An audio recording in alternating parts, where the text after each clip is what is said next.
Bună ziua! Vă prezint un hidrofor Gardena 3000 pe 4 și vreau să-i fac proba, nu în locul unde va funcționa, ci în balcon, pur și simplu. Acesta este filtru incorporat. El are ceva apă în el, că o să-i fac proba și îi pun dop la intrare în hidrofor. Deci e de 1 țol dopul.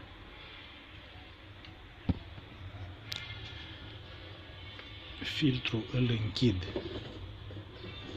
și acesta are o garnitură. Îl închid pentru a nu permite să răsufle sau să piardă ceva. Aici voi umple cu apă.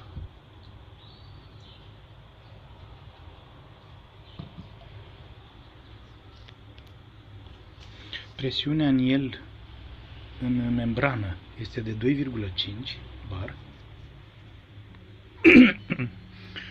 Refularea să fie închisă, adică butonul să fie în jos. Închidem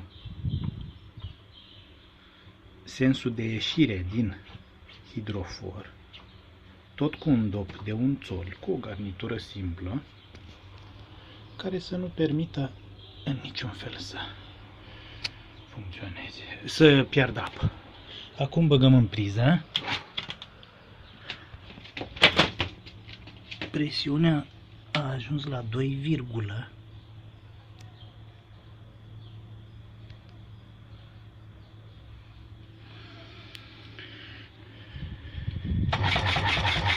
așa funcționează pe refulare. Deci, presiunea s-a făcut, motorul funcționează. Nu pierdem apă, nici pe la intrare, nici pe la ieșire. Înseamnă că acest hidrofor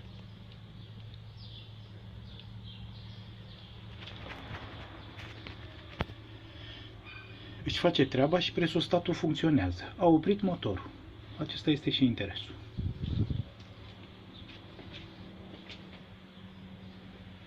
Vă mulțumesc și succes!